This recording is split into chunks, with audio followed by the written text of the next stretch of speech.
NFL draft has finally wrapped up and Shedeur Sanders is headed to Cleveland. Here are some pros and cons of him becoming a Brown. Right off the bat, Shedeur was drafted to a team that has a weak quarterback competition. And when I say weak, I'm talking about SpongeBob with anchor arms. You have an injured Deshaun Watson. You have Joe Flacco, who's on the very tail end of his career. And let's be real, at this point, Flacco done earned his stripes, so now he collecting checks like a sneakerhead. You have Kenny Pickett.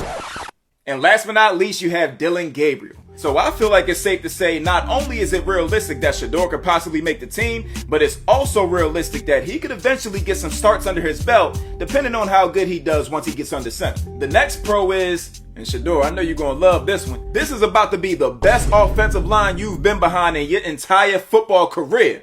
See, the Cleveland Browns have 3 all-pro offensive linemen. You have Conklin, you have Teller, and you have Bitonio. So with that being said, you get a little bit more time to cook. Now, don't get it twisted. This is still the pros, so you still gonna have to keep your head on the swivel.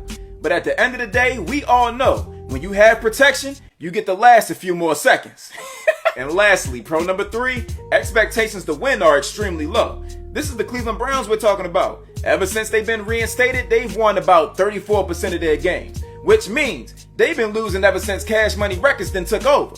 So they ain't expecting you to step in and be Patrick Mahomes. But if you do happen to exceed those low expectations, you can become what Johnny Manziel was supposed to be. Now on the flip side of that, playing for a historically losing franchise can also be a con because you gotta accept the fact that you may no longer be a winner.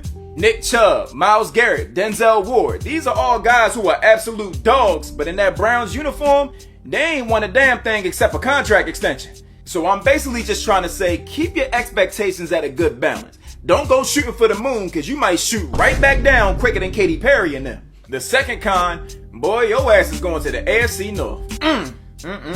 The toughest division in football where robberies are still robberies. So you gonna have to bring your toughness, brother, because things ain't sweet on this side. You ain't gonna be able to get past with the Flash because that's gonna make them want to get on your ass. Pause. And last but not least, the media is going to be loud. Now, I'm not saying this in the sense of disrespectful talk. I mean, the Sanders family as a whole is used to that.